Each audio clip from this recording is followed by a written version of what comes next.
Hello नमस्कार आप सभी को बहुत बहुत।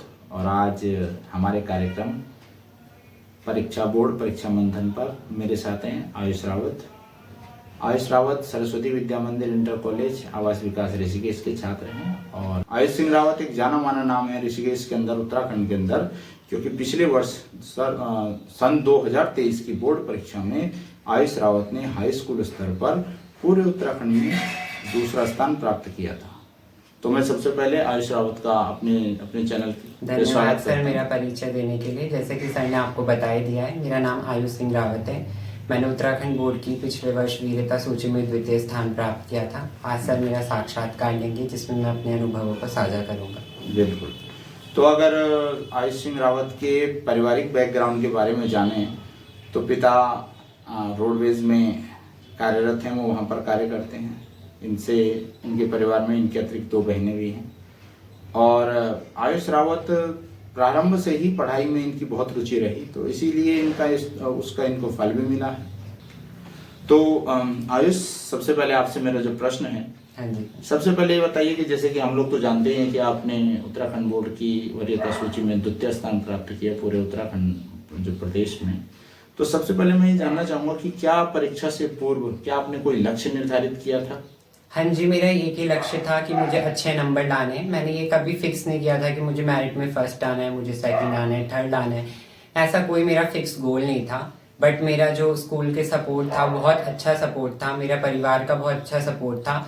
तो पढ़ाई में फिर एक वातावरण बन ही जाता है, आपके आसपास अच्छे माहौल हो, अच्छे पढ़ाई के लिए अच्छा विद्यालय हो जो आपको उच्च शिक्षा दे रहा हो, तो पढ़ाई का माहौल बन ही जाता है। इसीलिए मैंने बस अपना बेस्ट किया। बस मेरी ये कोशिश थी। मैंने कभी मेरिट में फर्स्ट सेकंड थर्ड इस चीज के बारे में नहीं सोचा, पर मुझे अच्छा अंक मिले। बिल्कुल, मतलब आपने अर्जुन की तरह बिल्कुल लक्ष्य पर अपना निशाना रखा कि मेरा लक्ष्य केवल अच्छे मार्क्स हैं, फर्स्ट सेकंड कुछ नहीं, और उसका मैटर नहीं करता। वेरी गुड, बहुत बढ़िया।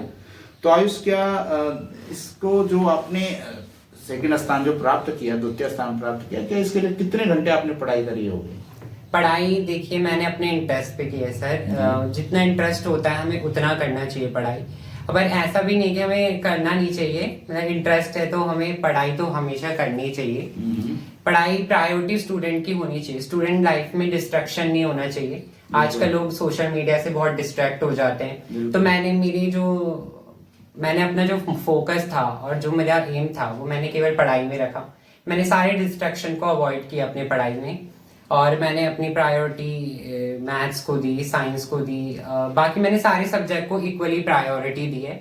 और मैंने डेली जब स्कूल से आता था तो मैंने सीधा पढ़ाई में बैठ जाता था। ये मेरा इंटरेस्ट था। पहले मैं साइंस, मैथ्स और हिंदी इंग्लिश को भी मैंने इक्वली प्रायोरिटी दी है। तो मैं समझता हूँ कि मेरा कोई फिक्स टाइम नहीं था जैसे कि कोई प्लान करते हैं। मेरा बस ये था कि मुझे अच्छे से पढ़ना है, बस इतना ही था मेरा। तो ठीक है, जैसे कि आपने बताया अभी कि मतलब आजकल लोग जो है डिस्ट्रैक्ट हो रहे हैं due to Facebook, due to WhatsApp, whatever, social media. तो सबसे पहले आयुष, जो आपका टाइम मैनेजमेंट है पढ़ाई के अतिरिक्त, देखिए आप एक अभी स्टूडेंट हैं, आप छोटे उम्र के हैं, तो खेलना भी होता होगा, थोड़ा वॉकिंग भी है, ये सब टाइम मैनेजमेंट कैसे आपने मतलब एडजस्ट करा ये टाइम अपने सामने? देखिए, सबसे ज्यादा तो मेरा खेलना बहुत कम होता है। मैं बहुत कम बाहर निकलता हूँ, पर ज्यादातर मैं टाइम अपनी पढ़ाई को देता हूँ।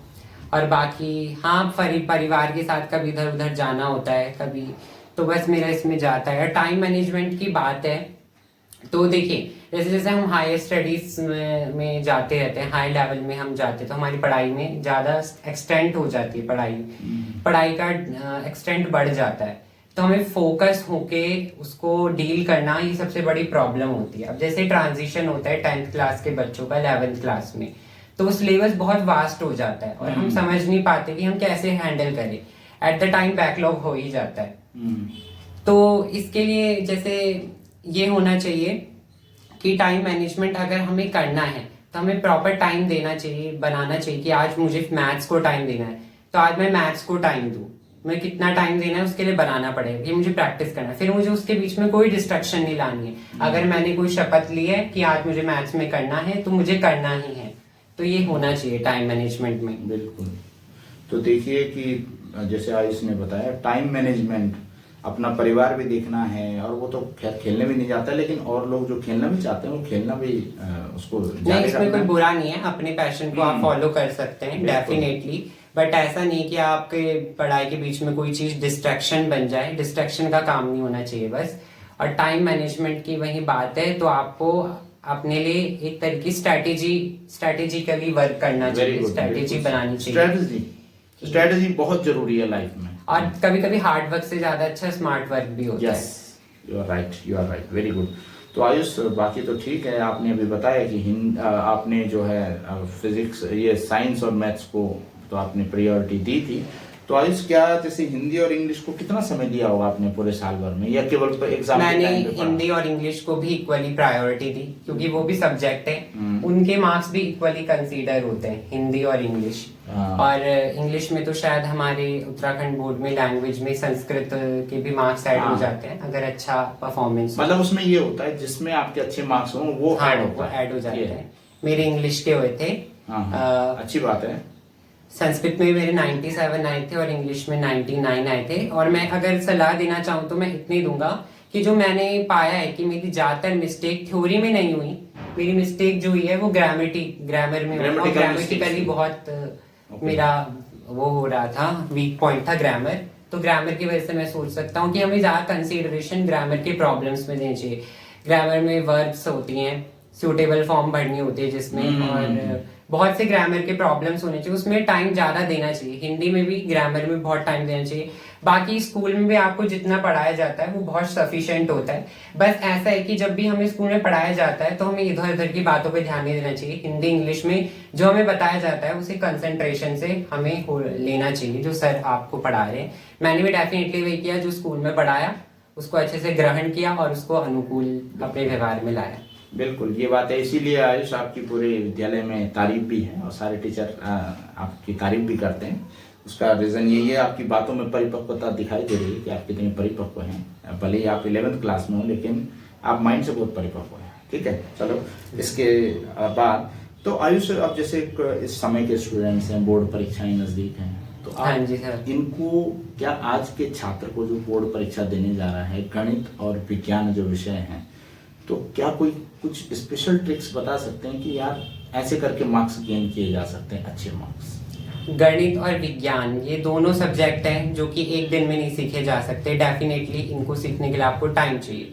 और अगर मैं विज्ञान की बात करूँ, 10th में वो 3 सब्जेक्ट में एक साथ एक ही बुक है जिसमें 3 पार्ट में डिवाइडेड होता है, फिजिक्स, केमिस्ट्री और मैथमेटिक्स। केमिस्ट्री में एनसीईआरटी को जो थ्योरीली पढ़ लेता है उसके बहुत अच्छे नंबर आते हैं, क्योंकि एनसीईआरटी मुझे याद है कि मैंने पिछली बार एक स्टेटमेंट पढ़ी थी जिसके बेस पे क्वेश्चन आ गया था। तो सारा एनसीईआरटी के एग्जाम्पल्स हैं, एनसीईआरटी की एक्टिविटीज हैं, तो सारा एनसीईआरटी से जितना हम ज्ञान ले सकते हैं ना उतना लेना चाहिए। और केवल यही नहीं है कि 10th और 12th में बोर्ड में एनसीईआरटी इंपॉर्टेंट है। आप नीट एग्जाम की बात करेंगे और जे एग्जाम की बात करेंगे तो मोस्ट ऑफ दी जो पार्ट होता है केमिस्ट्री का वो एनसीईआरटी से थ्योरी आता है। बायो की बात करें तो एनसीईआरटी बहुत इंपॉर्टेंट है, एनसीईआरटी में फोकस्ड होना चाहिए। और मैथमेटिक्स तो सबको पता ही है, 3 चीज चाहिए मैथमेटिक्स के लिए, प्रैक्टिस एंड वेल प्रैक्टिस करनी बहुत जरूरी है। मैंने पिछली बार मॉडल्स पेपर को बहुत प्रायोरिटी दी थी। मैंने कम से कम 2013 से 2020 के पेपर को सॉल्व किया था, मॉडल पेपर। आज भी मेरे इतनी सारी कॉपी है जिन्हें मैंने सॉल्व कर रखा है, मैं दिखा भी सकता हूँ। मेरे जो है मॉडल पेपर सॉल्व करना चाहिए इस टाइम में, क्योंकि हमें पता है कि अभी हमारे बोर्ड के एग्जामिनेशन बहुत पास है। हाँ। तो अभी हम ज्यादा स्टार्ट करने बैठे अपना सिलेबस, तो इतना टाइम नहीं है, तो हमें थोड़ा स्मार्ट वर्क करना चाहिए। हमें अभी मॉडल पेपर उठाने चाहिए और हमें मॉडल पेपर को प्रायोरिटी देनी चाहिए, जिससे हमें एग्जाम के जो क्वेश्चन था उनके आइडिया हो जाए, बेसिकली कैसे क्वेश्चन आते हैं इसका आइडिया हो जाए। बिल्कुल सही। तो आयुष, जैसे हिंदी हमने बात कर ली, आपके मैथ्स की बात कर ली, साइंस की बात कर ली, तो आयुष थोड़ा ये बताइए कि जैसे मैं एसएसटी में भी देख रहा हूँ पिछले कुछ समय से, एसएसटी में भी स्टूडेंट्स के बहुत अच्छे मार्क्स नहीं आ रहे। तो उसमें जैसे आपके पास जो मैप वाला जो क्वेश्चन होता है, उसमें मैं देखता हूँ अधिकतर स्टूडेंट्स गलत करते हैं। उसको करने की क्या कोई स्पेशल ट्रिक है कुछ? देखिए, मैथ्स के क्वेश्चन में तो सारा जो होता है वो आपकी बुक से ही आते हैं। मैथ्स के जो क्वेश्चन होते हैं, जियोग्राफी के बेसिकली होता है, हिस्ट्री के शायद नहीं आते हैं। ज्योग्राफी के आते हैं, और ज्योग्राफी के मैप ऑलरेडी जो होता है बुक में बने हुए होते हैं, और जब तक आप मैप की प्रैक्टिस नहीं करेंगे तब तक आपके गलत ही जाएंगे, आपको पता नहीं होगा, फिगर आउट नहीं कर पाएंगे कि कहाँ कौन सी चीज है, क्योंकि हमारा फिजिकल मैप आता है और हमें हाथ सेट होने चाहिए कि कहाँ कौन सी चीज है। तो मेरे जो पिछले साल थे सर थे डोभाल सर, उन्होंने मैप्स की बहुत प्रैक्टिस कराई। एटलीस्ट हमें 10-12 मैप तो उन्होंने सॉल्व करने के लिए दिए, जिसकी वजह से हमें बहुत अनुभव मिला, और पर्सनली मेरे मैप्स में शायद सारे सही थे। और अगर एसएसटी की बात की जाए, एसएसटी में 3 है, डेफिनेटली 3 पार्ट है, हिस्ट्री, इकोनॉमिक्स भी है, ज्योग्राफी है, सिविक्स है। तो पढ़ने वाला रीडर, देखिए हिस्ट्री जो होती है बेसिकली जो ये सब्जेक्ट है सोशल साइंस, या आपकी साहित्यता पे है कि आप साहित्य के प्रति कितनी रुचि रखते हैं, या फिर आप कितने अच्छे आपको पढ़ना अच्छा लगता है, रीडिंग आपको कितनी अच्छी लगती है, आप कितने अच्छे से अपने आप को एक्सप्रेस कर सकते हो, बोल सकते हो। ये पॉलिटिक्स का क्षेत्र है। बिल्कुल। जैसे पॉलिटिशियन होते हैं, वो राजनेता होते हैं, वो बोलते हैं, उनके अपने को एक्सप्रेस करते हैं, आप कितना ज्यादा एक्सप्रेस कर सकते हो, आप रीडिंग पे डिपेंड करता है एसएसटी। तो मैंने तो पूरा सब्जेक्ट जो था एनसीईआरटी ली थी, एनसीईआरटी को रीड किया था। मेरा रीडिंग में बहुत इंटरेस्ट था, एसएसटी में बहुत इंटरेस्ट था रीडिंग में, और रीडिंग मैंने करी अपनी बुक्स की, जिसकी वजह से मैं अच्छे नंबर ला पाया।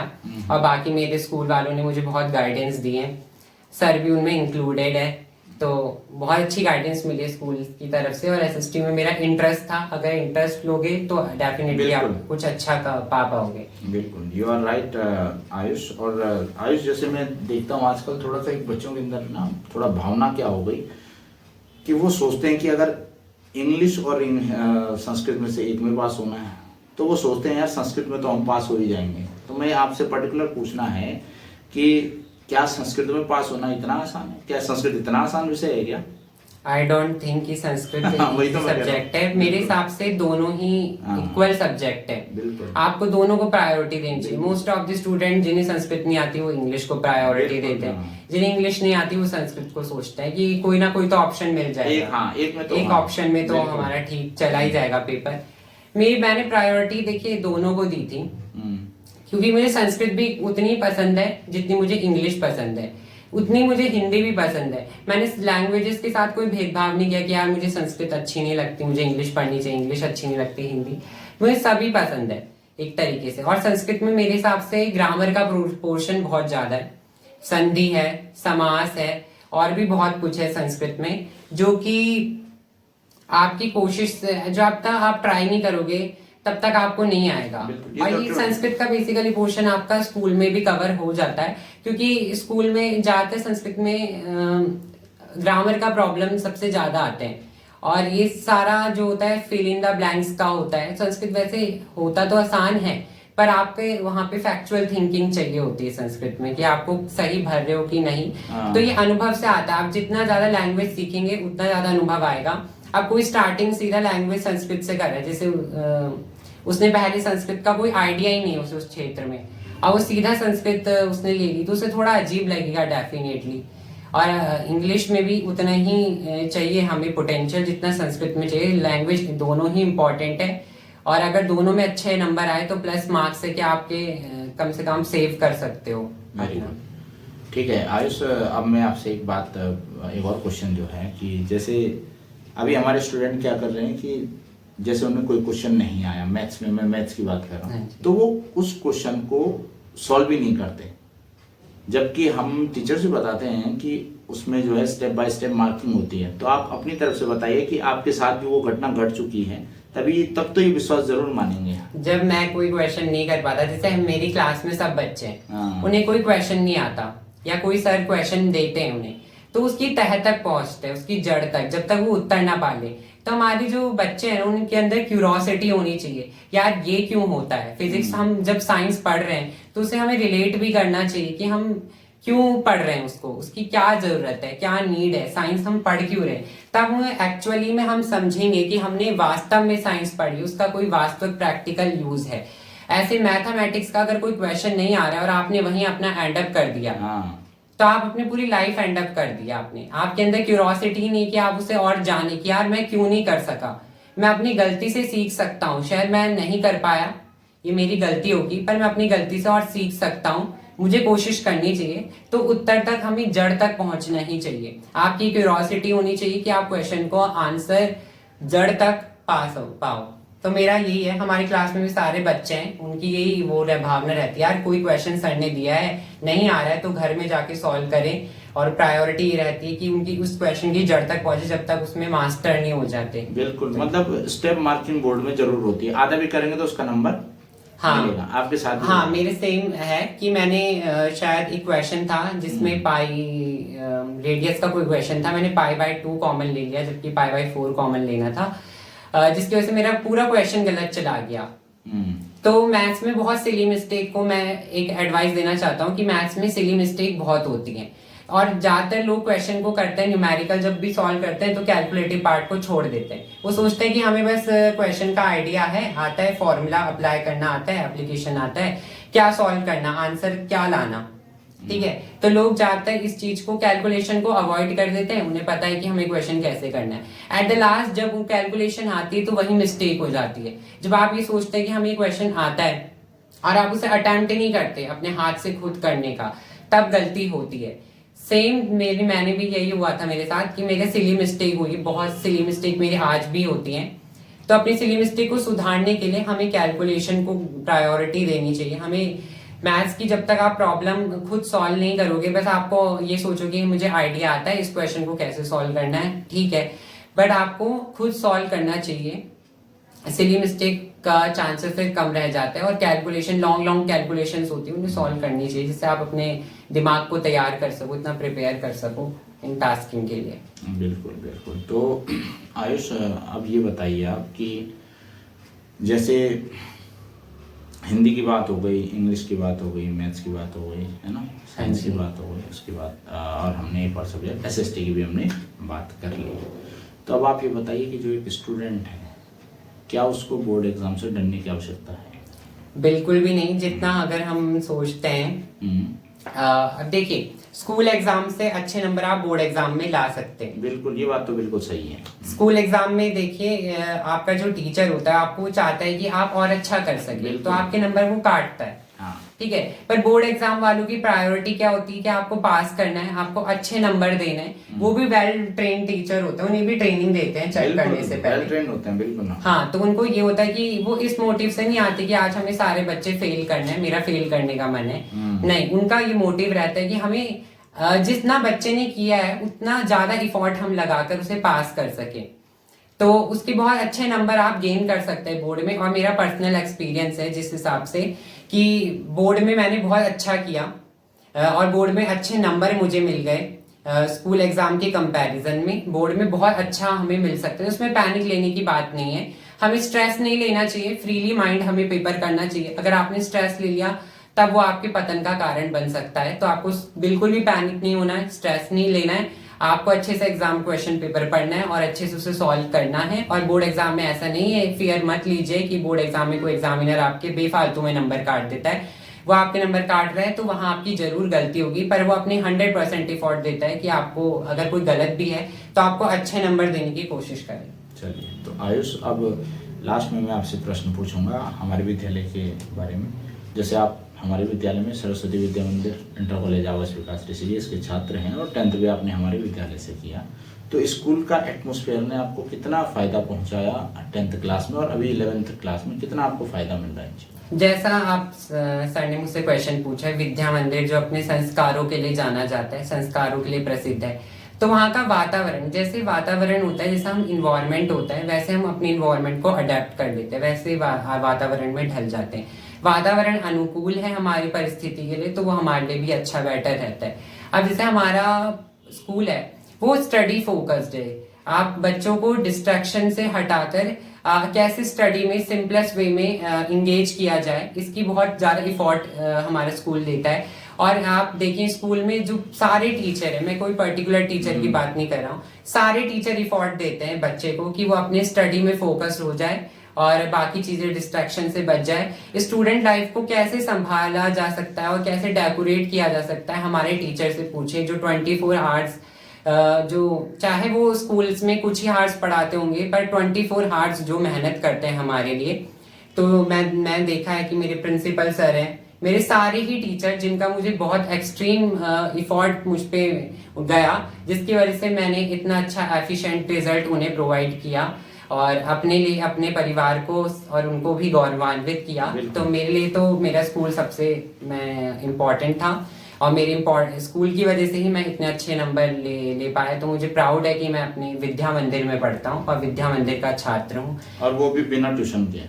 हाँ जी, ये बात सही। आयुष ने 10th क्लास में एक भी सब्जेक्ट का ट्यूशन नहीं लिया, तो इसके लिए भी हम उसकी तारीफ करते हैं। एंड अभी भी मैंने नहीं लिया कोई ट्यूशन। 11th में जैसे जाते हैं बच्चे तो सोचते हैं कि यार हमें जेई है, कोई करियर बनाते हैं कि यार मुझे एनडीए में जाना है, मुझे जेई का एग्जाम पास करके इंजीनियरिंग फील्ड में आईआईटी में जाना है, मुझे नीट के एग्जाम पास करके एम्स में जाना है। तो हम क्या करते हैं, वेरियस कोचिंग इंस्टीट्यूट जाते हैं। अभी हम सीधा 11th में निर्धारित कर देते हैं हमें करना क्या है, और ये बहुत बेटर भी है, पर हम बहुत ज्यादा कोचिंग में ना पैसा खर्च करते हैं।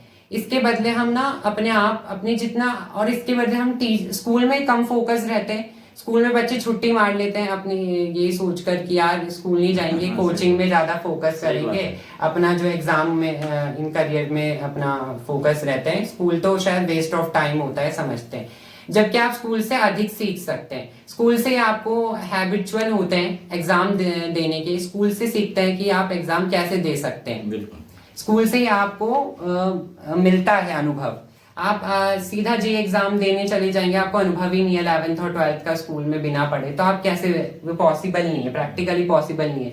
आप 11th 12th में जब पढ़ते हैं, आपको स्कूल के एग्जाम देते हैं, तो आपको बहुत कुछ सीखने को मिलता है। आपका बेसिक क्लियर होता है, आपका बिल्डिंग का ब्लॉक बनता है, आपकी ब्रिक सेटअप होती है। तो यही है, स्कूल को भी हमें प्रायोरिटी देनी चाहिए। स्कूल की ही इम्पोर्टेंस की वजह से आपको आगे बहुत बेनिफिट मिलता है। तो मेरे हिसाब से तो स्कूल इम्पोर्टेंट है। और बिल्कुल, तो आयुष लास्ट में एक और क्वेश्चन मुझे बात करते करते याद आ गया। जैसे मैं देख रहा हूँ ना कि स्टूडेंट क्या करते हैं कि वो कॉपी खाली छोड़ के जाते हैं, क्वेश्चन को सॉल्व नहीं करते हैं। आपका क्या मानना है, क्वेश्चन तो चाहे आए ना आए, थोड़ा बहुत आए, सॉल्व तो जरूर करना चाहिए। हाँ, हमें कॉन्फिडेंस लॉ नहीं करना चाहिए कि यार मुझे क्वेश्चन नहीं आना चाहिए, नहीं आ रहा है तो मैं इसको छोड़ देता हूँ। हाँ, ज्यादातर लोग सोचते हैं हमें नहीं आ रहे तो हम गलत क्यों ही लिखें, पर हमें अटेम्प्ट करने की चाह होनी चाहिए कि यार मुझे नहीं आ रहा है पर फिर भी मुझे अटेम्प्ट करना है। मुझे अपना पेपर में एग्जामिनर को इंप्रेशन नहीं देना है कि यार मैंने खाली छोड़ दिया, मुझे आता ही नहीं क्वेश्चन। मैं जैसा भी करूं मुझे उसे अच्छा इंप्रेशन देना है, और इंप्रेशन तभी अच्छा बढ़ेगा जब आप सारे क्वेश्चन अटेम्प्ट करोगे। आपको जैसे भी क्वेश्चन आए आपको जरूर अटेम्प्ट करने चाहिए, इससे आपको मार्क्स मिलते हैं। डेफिनेटली आपके अटेम्प्ट पे मार्क्स आपको मिलते हैं। ऐसा नहीं है कि आपका पूरा गलत कर देगा, आपने अगर गलत भी किया तो एक आध नंबर तो जरूर आपको मिल ही जाएंगे, और इंप्रेशन भी अच्छा पड़ेगा, कोई बैड इंप्रेशन एग्जामिनर में नहीं पड़ेगा। ठीक है, वेरी गुड। तो आज आयुष हमारे साथ रहे और उन्होंने हमारे जो रिक्वेस्ट है उसको अप्रूवल दिया, उसके लिए, और आज हमारे कार्यक्रम में रहे, उसके लिए मैं आयुष का बहुत बहुत धन्यवाद करता हूँ। और आयुष को उसके आगे के भविष्य के लिए मैं शुभकामनाएं भी देता हूँ। अगले साल आयुष को फिर से 12वीं की परीक्षाएं, बोर्ड एग्जाम देने हैं और उनकी तैयारी उनकी अभी से जारी है। तो आयुष, आपका बहुत बहुत धन्यवाद। धन्यवाद सर।